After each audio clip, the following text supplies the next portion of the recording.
Baik, bismillahirrahmanirrahim. Assalamualaikum warahmatullahi wabarakatuh.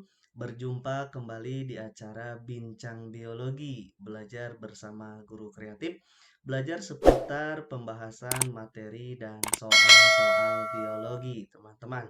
Nah, sebelum kita mulai pembahasan soal UTBK dan ujian mandiri kali ini, silakan teman-teman bisa melihat video-video yang telah kami buat sebelumnya mengenai pembahasan UTBK, materinya, dan ujian mandiri juga materinya. Itu ya, soal-soalnya juga sudah kita bahas beserta materinya lengkap. Silakan bisa berkunjung di channel kami. Oke, baik. Untuk pembahasan soal kali ini, teman-teman, kita akan membahas beberapa soal gitu ya. Di video kali ini, saya sudah menyediakan 6 bentuk soal. Ada yang berhubungannya dengan plantae, ada yang hubungannya dengan ekosistem, klasifikasi, hukum Mendel, virus, dan kultur jaringan. Oke, baik. Soal yang pertama, oke, kita akan bahas ya. Soal pertama yaitu mengenai tentang konsep dari plantae pada kingdom ini. Itu ya, seperti apa soalnya? Kita akan perhatikan. Di soal ini, teman-teman, pernyataan berikut katanya yang bukan, diminta yang bukan. Berarti ya, karakteristik dari Gymnospermae ataupun dari Angiospermae. Berarti mana yang salah konsep dari Gymnospermae ataupun yang Angiospermae. Gitu ya, kita akan cari konsep yang salahnya. Baik, nah sebelum kita mencari konsep yang salah, saya akan bahas dulu materi mengenai ciri utama yang dimiliki oleh tumbuhan Gymnospermae dan ciri utama yang dimiliki oleh tumbuhan Angiospermae. Oke, baik, ini dia konsep yang mesti teman-teman kuasai.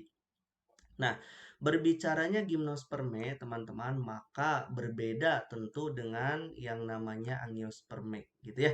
Nah, gimnos itu dia telanjang, spermae itu dia biji, gitu ya. Jadi biji telanjang atau biji terbuka kita sering sebutnya. Sedangkan Angiospermae berarti kebalikannya, gitu ya, biji tertutup. Oke, seperti itu. Nah, jika dilihat teman-teman dari bentuk tubuh, ini pun sama ada dari bentuk tubuh, maka bentuknya memang hampir mirip gitu ya.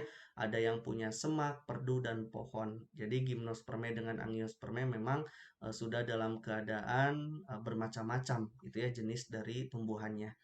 Nah, dari serabut akar atau sistem dari perakaran, teman-teman, Gymnospermae itu dia seluruhnya itu dia tunggang akarnya itu ya. Jadi keluar cabang yang pertama, akar pertama dulu, akar primer, lalu dari akar primer itu dia keluar akar-akar sekunder. Itu disebut sebagai tunggang. Dari sekunder keluar tersier dan seterusnya. Gitu ya.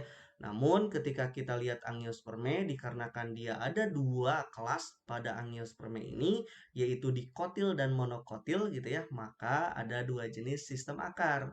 Nanti untuk monokotil dia serabut dan untuk dikotil dia tunggang gitu ya, seperti itu. Nah, batangnya dia tegak lurus dan bercabang-cabang. Nah, sama Angiospermae juga gitu ya.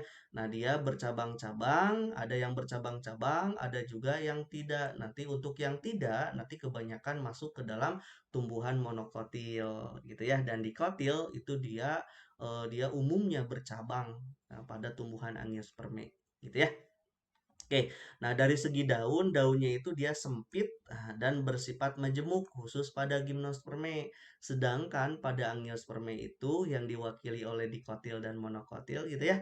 Nanti ada daunnya yang lebar, ada yang berdaun majemuk gitu ya dengan komposisi yang beragam. Jadi banyak sekali macamnya kalau di Angiospermae. Nah, sistem tulang daun. Nah, ini dia tidak beragam, hanya sedikit gitu ya. Bahkan dikarenakan dia bentuknya jarum, maka sistem tulang daun itu bahkan apa namanya ada yang menyebutkan semu gitu ya. Saking tidak terlihatnya. Tapi kalau pada sistem pertulangan daun miliknya Angiospermae itu kelihatan banget gitu ya, jelas dan beragam seperti itu. Nah, ini yang terpenting adalah ciri dari bunganya. Nah, bunga Gymnospermae dan Angiospermae nampak berbeda sekali, gitu ya. Nah, kalau pada Gymnospermae maka dia memiliki bunga, tetapi bunganya itu dia belum apa ya, belum disebut bunga sesungguhnya, gitu ya. Nah, kalau bunga sesungguhnya kan ada kelopak, mahkota, dan yang lain-lain ya. Nah, kalau di Angiospermae itu dia nampak lengkap, gitu. Ada seluruh bagian-bagian yang disebutkan tadi, gitu ya. Nah, ini dia bunganya itu pada gimnosperme itu dia membentuk strobilus. Nanti ada strobilus jantan, ada strobilus betina. Jadi tidak bunga seperti halnya di angiosperme, gitu ya. Namun pada angiosperme strobilus tidak ada sebab bunganya memang sudah sempurna, gitu ya. Nah, terus selanjutnya makrosporogonium atau bakal biji, teman-teman, dia tampak menempel pada makrosporofil. Jadi menempel pada daun buah kalau si makrosporogoniumnya, gitu ya, makrosporangiumnya pada tumbuhan gimnosperme.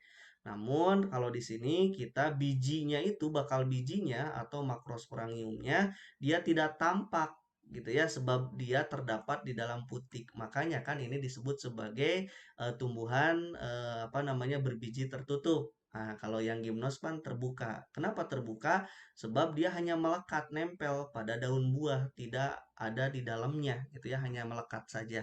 Akibatnya kelihatan bijinya, gitu ya, biji terbuka, makanya disebutnya ya. Oke, terus makrosporofilnya atau kandung lembaganya dan mikrosporofil atau serbuk sari dia tidak tampak, jadi tidak kelihatan. Sedangkan kalau di sini kan ya makrosporofil, kandung lembaga dan mikrosporofil atau serbuk sari itu benar-benar bisa dipegang dan kelihatan, gitu ya atau tampak. Keduanya terpisah atau ada yang terkumpul dalam satu bunga, gitu ya. Nah, ini dia kelihatan banget kalau di angiosperme. Nah, ketika kita lihat dari biji, maka gimnosperme itu dia tidak berada dalam buah. Akibatnya kelihatan nempel di luar gitu ya. Disebut sebagai berbiji terbuka. Nah, seperti itu. Kalau ini kan biji tertutup ya. Oke, nah seperti itu. Oke, kalau dari biji yang ini. Terus kalau dari penyerbukan, nah penyerbukan atau pembuahan dia terjadi satu kali pembuahan atau disebut sebagai pembuahan tunggal gimnosperme itu, gitu ya. Hanya sperma dan ovum beres. Tetapi kalau di angiosperme itu dia disebut sebagai pembuahan ganda. Jadi selain sperma dan ovum, dia juga membentuk sperma yang kedua dengan IKLS yang nantinya jadi endosperm, gitu ya. Di soal-soal sebelumnya sudah kami bahas itu tentang pembuahan ganda. Silakan teman-teman bisa cek kembali video-video sebelumnya yang membahas tentang proses pembuahan ganda, gitu ya. Oke, nah jangka waktu antara penyerbukan sampai dengan pembuahan itu kalau gimnosperme itu dia relatif benar-benar panjang, lama sekali gitu ya. Sedangkan pada angiosperme dia benar-benar pendek atau singkat gitu. Terus dari anatomi akar dan batang dia sudah memiliki kambium dan juga pada angiosperme juga sama gitu ya. Hanya sebagian anggota yang memiliki kambium dan kambium di akar dan batangnya. Nah, kenapa sebagian anggota? Sebab kambium khusus nanti di beberapa tumbuhan monokotil di angiosperme itu memang dia ada beberapa yang tidak memiliki kambium ya. Namun kalau berbicaranya di kotil pada angiosperme itu dia akar batangnya sudah berkambium. Begitu ya. Jadi kalau ada menyebutkan hanya sebagian anggota berarti ada yang tidak memiliki siapa monokotilnya gitu ya. Oke, terus anatomi berkas pembuluh angkut dia bertipe kolateral terbuka. Kalau yang ini dia bertipe kolateral terbuka, ada juga yang tertutup. Sebab ada dua macam ya, dikotil dan monokotil gitu. Terus sistem perakaran silemnya itu terdiri dari trakeid. Nah, sedangkan kalau di angiosperme dia silemnya terdiri dari dua macam. Ada trakea, ada trakeid. Kalau di gimnosperme cuma satu gitu ya, trakeid saja. Terus pada phloem terdapat sel-sel pelindung. Nah, ini pun sama pada phloem juga sama dia memiliki sel-sel pelindung, gitu ya. Nah, ini adalah konsep mengenai angiosperme dan gimnosperme, teman-teman. Jadi, kalau berdasarkan konsep ini yang bukan masuk ke dalam gimnosperme dan angiosperme adalah jawabannya ini. Gimnosperme memiliki alat reproduksi yang lebih kompleks, tidak lebih sederhana, gitu ya. Yang kompleks itu adalah angiosperme gitu. Seperti itu ya. Yang lainnya dia betul konsepnya. Oke, itu dia soal nomor pertama. Baik, kita masuk ke soal nomor kedua, teman-teman. Nah, di soal nomor kedua ini dia berkenaan dengan konsep ekosistem, teman-teman, tentang interaksi, gitu ya. Baik. Nah, pada interaksi antar spesies, gitu ya, antar spesies tidak terjadi kompetisi. Kompetisi apa antar spesies itu? Baik, kita akan ungkap dulu gitu ya, macam-macam interaksi yang terjadi di dalam sebuah ekosistem. Nah, seperti ini. Nah, ada jenis yang disebut sebagai netralisme. Nah, oke, kalau dia disebut interaksinya itu netralisme, maka interaksi antar populasi tidak ada pengaruhnya, gitu ya. Baik yang berpengaruh menguntungkan ataupun merugikan. Kenapa? Netral. Jadi populasi A dengan populasi B-nya itu dia tidak ada pengaruhnya, baik negatif ataupun positif, gitu ya. Jadi netral saja, seperti itu. Tapi kalau yang kedua ada yang disebut sebagai interaksi predasi. Nah, kalau yang ini proses alamiah dalam suatu aliran atau perpindahan energi suatu komunitas. Artinya, teman-teman, predasi itu dia sebutan untuk hewan yang memakan hewan lain. Artinya ada yang memangsa, ada yang dimangsa. Berarti hubungannya itu positif negatif. Maksudnya apa? Bisa jadi untuk populasi A dia positif sebab dia posisinya sebagai pemangsa gitu ya. Tetapi untuk populasi yang lain dia jadi negatif hubungan predasi ini. Kenapa? Sebab dia yang dimangsa. Nah, seperti itu. Yang ketiga ada parasitisme. Kalau parasitisme dia hubungan yang berupa sebagian gitu ya atau seluruh siklus hidup suatu organisme berada pada organisme lain. Jadi bisa sebagian, bisa seluruhnya serta menggunakan makanan dari tubuh inangnya. Nah, misalkan dikarenakan dia parasit kan ada parasit yang memang obligat, ada juga fakultatif gitu ya. Jadi kalau dia parasitnya obligat, berarti benar-benar parasit dia hidup di situ, mesti hidup di situ. Kalau tidak hidup di situ, maka dia mati. Nah, itu obligat. Ada yang fakultatif, bisa di sini, bisa di sana, bisa di mana lagi gitu ya. Jadi tergantung apa namanya ada makanannya di mana. Contohnya misalkan di tumbuhan itu ada tali putri gitu ya, Cuscuta casita, itu parasit pada batang atau Fasciola hepatica itu dia parasit pada hati ternak gitu ya. Artinya ini pun sama seperti halnya predasi. Ada yang diuntungkan, ada yang dirugikan gitu ya. Jadi ada yang positif, ada yang negatif. Berarti kalau positif dia benar-benar parasit. Jadi ambil makanan dari inangnya. Inangnya sendiri, populasi B sendiri dia negatif gitu ya. Kenapa? Makanannya ditarik sama organisme parasit itu. Gitu ya, hubungannya seperti itu. Nah, terus ada komensalisme. Komensalisme itu dia interaksi antara dua populasi, yang satu mendapatkan keuntungan, sedangkan yang lainnya tidak terpengaruh secara berarti. Artinya, yang satu memang ada yang diuntungkan, tapi yang satunya lagi populasi yang lain terserah gitu ya. Tidak negatif, tidak positif. Dia biasa aja gitu ya, netral, biasa aja. Nah, seperti itu contohnya ikan hiu dengan ikan remora. Nah, jadi kan ikan remora itu suka nempel di bawahnya gini ya, di bawah ikan hiu. Saat ikan hiu makan, dia dapat makanan ikan remora juga, tapi tidak merugikan ikan hiu gitu ya, tidak direbut makanannya, tidak. Tapi makanan yang jatuh-jatuh itu saat ikan hiu sedang makan, diambil yang jatuhannya itu oleh ikan remora. Gitu ya. Akibatnya ikan remora dia dapat positif gitu ya, sedangkan hiu dia nol, maksud nol di sana tidak dapat apa-apa, maksudnya tidak rugi, tidak positif juga gitu ya. Itu komensalisme, yang satu diuntungkan, yang satu tidak terpengaruh gitu ya. Oke, tapi kalau yang mutualisme ini interaksi antara dua populasi. Nanti yang satu diuntungkan, yang lainnya pun sama gitu ya. Dia mendapatkan belahan pihak yang sama, menguntungkan juga. Contohnya bunga dengan lebah, gitu ya. Bunga dibantu dalam proses polinasi, penyerbukan. Lebah dapat sesuatu dari bunga, bisa jadi ada cairan madu atau ya, atau ada cairan-cairan gula gitu ya di dalam bunga itu untuk lebah sendiri, seperti itu. Jadi positif dua-duanya, mendapatkan keuntungan dari interaksinya. Terus ada juga kompetisi. Kalau kompetisi dia merupakan akibat dari kebutuhan-kebutuhan organisme pada bahan makanan yang sama. Nah, ini yang ditanyakan gitu ya. Jadi kalau dia mau berbicaranya kompetisi, berarti mesti ada organisme itu dia memiliki bahan makanan, organisme bahan-bahan yang sama, kebutuhan-kebutuhan yang sama, pasti berkompetisi. Gitu kan ya. Nah, contohnya misalkan perebutan makanan yang sama di tempat hidup dan pasangan kawin yang sama. Nah, ini dia akibatnya dua-duanya kan bersaing. Ketika bersaing ya bisa mendapatkan kedua-duanya kerugian gitu ya, sebab ada persaingan di situ.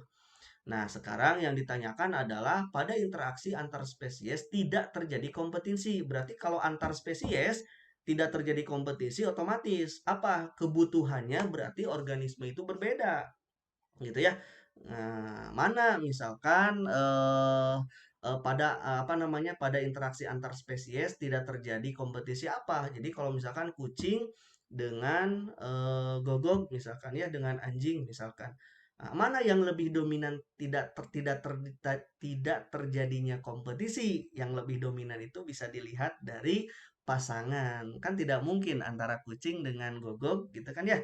Dia memperebutkan berkompetisi mencari pasangan yang sama. Gogok dengan kucing itu berbeda spesiesnya. Jadi kucing mencari kucing, gogok mencari gogok gitu ya. Seperti itu. Kalau dari makanan mungkin bisa saja. Gitu ya, dan yang lainnya mungkin bisa saja. Tetapi dari pasangan itu sesuatu yang tidak mungkin. Gitu ya, antar spesies. Nah, itu dia jawabannya adalah yang A. Terus soal nomor selanjutnya yaitu soal nomor 3, teman-teman kita akan lihat. Nah, di soal nomor 3 ini berkenaan dengan konsep klasifikasi. Nah, berikut ini katanya di soal disebutkan bahwa urutan tingkat klasifikasi taksonomi dari tertinggi dimintanya sampai terendah. Baik, kita akan jelaskan dulu konsepnya. Kalau langsung jawab ini gampang gitu ya, tapi teman-teman mesti tahu dulu konsep dari klasifikasi gitu ya. Baik, konsep yang pertama. Berbicaranya klasifikasi, dia punya konsep penting, yaitu klasifikasi itu dia merupakan pengelompokan makhluk hidup gitu ya. Nah, berdasarkan apa dikelompokannya? Berdasarkan persamaan, berdasarkan perbedaan yang dimiliki oleh organisme itu. Nanti kalau ada persamaan perbedaan kita kelompokkan, gitu ya. Lalu tujuannya buat apa diklasifikasi? Nanti ada tujuannya, yaitu untuk menyederhanakan objek studi yang beraneka ragam. Kita sederhanakan, gitu kan ya? Yaitu dengan cara mencari persamaan dan perbedaan, ciri dan sifat yang ada. Akibatnya ilmuwan atau teman-teman bisa lebih mudah mengidentifikasi gitu. Itu tujuannya ya. Nah, nanti perlu diingat bahwa berbicaranya urutan tingkat taksonomi teman-teman, nanti kelompok makhluk hidup yang memiliki sedikit persamaan, ingat-ingat pada tingkat takson gitu ya, yang memiliki sedikit persamaan nanti berada pada jenjang takson yang lebih tinggi. Akibatnya kalau bergeraknya dari bawah ke atas itu persamaannya dia akan lebih sedikit nantinya. Akibatnya apa? Akibatnya semakin sedikit persamaan cirinya, akibatnya makhluk hidup itu dia semakin jauh kekerabatannya. Tetapi kebalikannya, kalau kita lihatnya dari atas ke bawah, dari kingdom misalkan sampai ke spesies ke bawah, maka makin banyak persamaannya. Jadi kalau banyak persamaannya, berarti hubungan kekerabatannya juga makin dekat. Gitu ya. Nah, urutannya seperti ini. Nah, dari kingdom ke phylum, kalau di hewan, nanti kalau tumbuhan itu dari kingdom ke divisi. Nah, ini teman-teman jangan lupa. Jadi, kalau berbicara hewan, ini diwakilinya oleh manusia misalkan gitu ya. Kingdom gitu ya, meskipun kan kingdomnya animalia ini, maka kalau berbicara kingdomnya animalia, maka jatuhnya itu jadi phylum. Nah, tapi kalau kingdomnya Plantae, maka jatuhnya itu setelah kingdom dia divisi. Jadi jangan lupa ya, itu dia berbeda antara Animalia dan Plantae. Oke, terus turun ke kelas. Kalau misalkan di tumbuhan ada subdivisi, silakan. Kalau tidak ada juga dia bisa langsung masuk ke kelas. Gitu ya. Dari kelas terus ke ordo atau bangsa, ini pun sama gitu ya. Lalu ke famili, ke genus, dari genus ke spesies.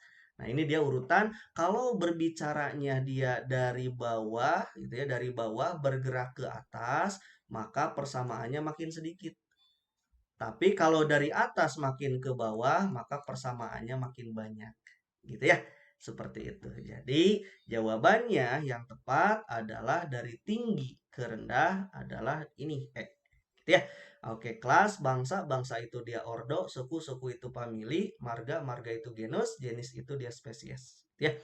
Jadi jawabannya adalah yang E. Oke, baik. Soal nomor keempat. Oke, kita bahas soal yang nomor keempat. Oke, di nomor 4 ini dia tentang hukum Mendel, teman-teman. Oke, nah organisme bergenotip A besar A kecil katanya dihasilkan dari individu betina yang bergenotip A kecil dan induk jantan yang bergenotip apa? Oke, nah caranya teman-teman untuk mengetahui jantannya genotipnya seperti apa, teman-teman tulis dulu, diketahui parental nih di soal. Induk betinanya A kecil, udah ditulis ya. Yang ditanyakan adalah induk jantannya. Nah, ditemukan kita ini F1-nya adalah A besar A kecil. Ini dia, filial pertama, keturunan pertamanya adalah A besar A kecil. Yang ini ya. Jadi, teman-teman, tahap pertama adalah teman-teman identifikasi dulu gamet betina ini dia dua pangkat berapa gitu ya. Nah, gamet betina ini dia dua pangkat mana bentar ini tidak muncul ya. Oke, kita ganti dengan pen dulu ya. Nah, ini dia A kecil itu dia dua pangkat nol. Oke, dua pangkat nol berapa? Satu. Satu, nah kita cari dulu tahap pertama gamet dari A kecil ini ya, induk betina. Yang kedua, tentukan berapa macam anak pada keturunan pertama. Ini diketahui satu macam. Jadi caranya untuk satu ini teman-teman seperti ini kan. Oke, satu dikali berapa untuk induk jantan ya, supaya anaknya satu macam. Jelas, satu dikali satu ya. Maka induk jantan ini adalah mesti gametnya 2 pangkat 0. Supaya satu dikali satu, maka anaknya satu. Gitu ya. Nah, 2 pangkat 0 itu bagaimana cara menulis genotipnya? Berarti 2 pangkat 0 itu adalah A besar A besar. Artinya berarti gamet yang ini 2 pangkat 0 mesti satu turunkan A-nya 1. Yang ini pun sama, turunkan A-nya 1, A besarnya 1. Lalu F1-nya gabungan dari A besar dengan A kecil, jadilah ini. Oke, 1 berarti bisa kemungkinan induknya A besar gitu ya. Yang kedua, bisa juga kemungkinan induknya itu ketika A kecil ini dikawinkan dengan A besar A kecil. Maka gamet yang ini kan 2 pangkat 0, satu gamet turunkan gitu ya. Yang ini adalah 2 pangkat 1. 2 pangkat 1 itu adalah 2, maka ada 2 gamet yang turun. Oke, gini ya. Lalu kamu kawinkan, yang ini kawinkan ke sini, yang ini kawinkan ke sini. Maka keturunan F1-nya adalah A besar dengan A kecil jadi ini, A kecil dengan A kecil jadi ini. Jadi kan kemungkinan yang ini muncul juga ada, gitu ya. Jadi induknya itu bisa jadi A besar atau A besar A kecil, gitu ya. Jadi jawabannya adalah yang D. Seperti itu ya. Oke, baik. Terus soal nomor yang selanjutnya yaitu mengenai tentang virus. Oke, kita akan lihat tentang virus. Oke, nah di soal tentang virus ini teman-teman, asam nukleatnya, oke, yang terdapat pada virus adalah apa asam nukleat di virus? Oke, kita bahas dulu materinya ya. Baik, berbicara tentang virus, teman-teman, maka ada konsep teman-teman mesti tahu ciri-ciri yang dimiliki oleh virus. Nah, yang pertama, ukuran virus itu 5 sampai 500 nanomikron gitu ya. Terus struktur tubuh tersusun atas apa? Tersusun atas kapsid. Ini yang pertama, gitu ya.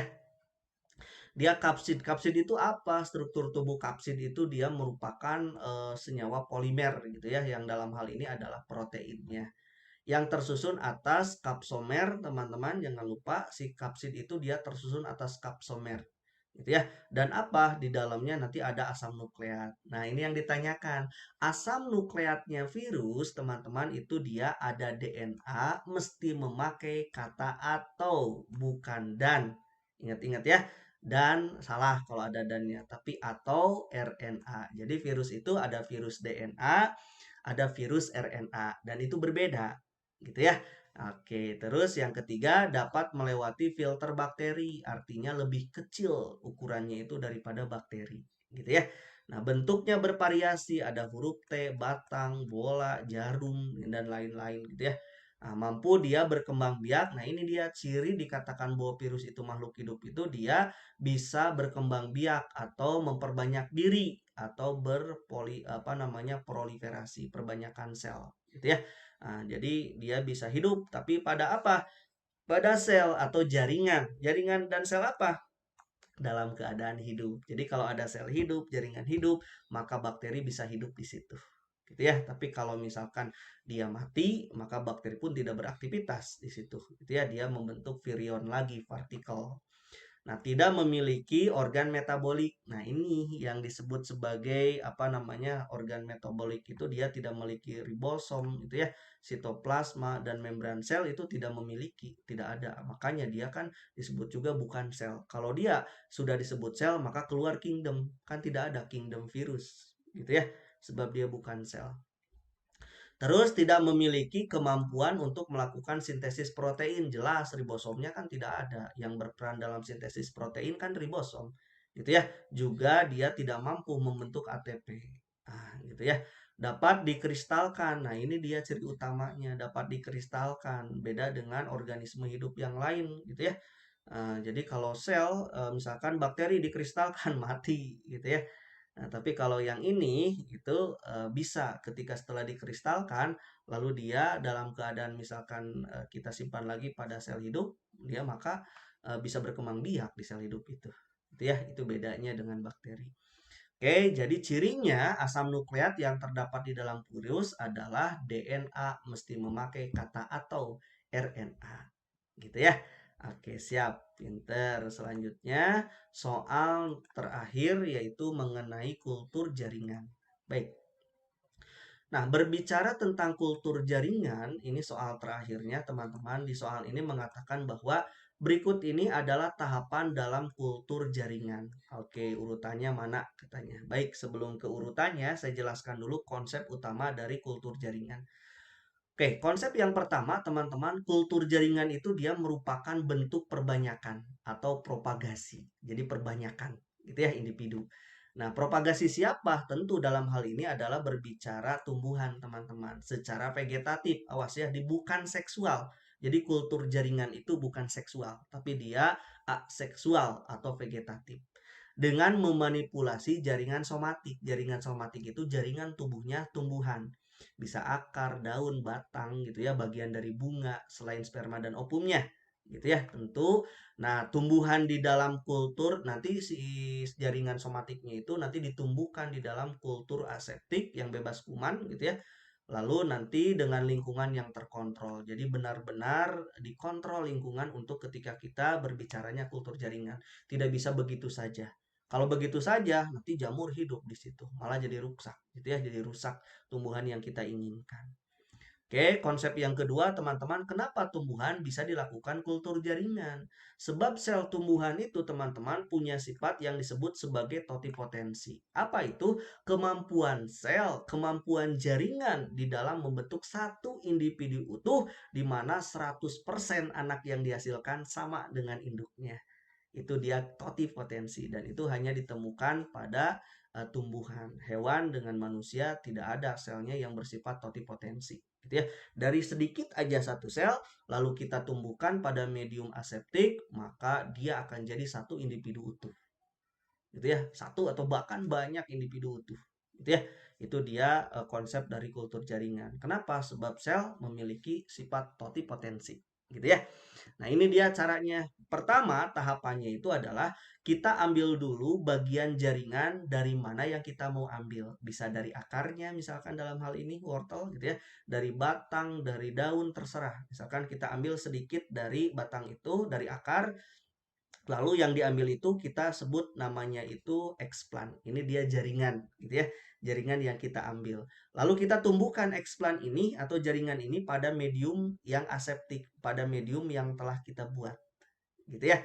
Oke, setelah itu nanti dia explant ini dia akan tumbuh menjadi awalnya kan sel tunggal masing-masing gitu ya. Nanti akan berubah menjadi kalus, jadi perbanyakan, jadi jaringannya itu jadi gede, jadi banyak gitu ya, jadi besar. Itu kalus namanya. Kalus nanti dia berubah jadi planlet yaitu tumbuhan muda gitu ya. Jadi satu individu tumbuhan muda, lalu kita tumbuhkan di medium tanah. Akibatnya jadilah wortel dewasa. Ini dia urutannya. Gitu ya. Jadi berdasarkan gambar ini, kalau kita lihat urutan perbanyakan di soal, maka jawaban yang lebih tepat adalah sesuai yang gambar ini, yang E gitu ya. Mulai dari 4 dulu, menumbuhkan jaringan pada medium ini, medium yang aseptik. Terus aklimatasi tanaman baru, maaf, yang kedua, terus pembentukan kalus, betul, dia membentuk kalus. Terus satu, perbanyakan planlet, planletnya tumbuh. Setelah itu yang terakhir dia aklimatasi. Jadi aklimatisasi tumbuhan baru disimpan di tanah. Jadilah individu dewasa. Gitu ya. Oke, itu adalah berkenaan dengan konsep dari kultur jaringan. Dan yang terakhir saya ucapkan terima kasih. Semoga bermanfaat pembahasan soal UTBK dan ujian mandiri ini beserta materinya sudah saya kasihkan bisa dimanfaatkan oleh teman-teman. Oke ya. Oke, sekian dan terima kasih. Mohon maaf atas segala kekurangannya. Assalamualaikum warahmatullahi wabarakatuh.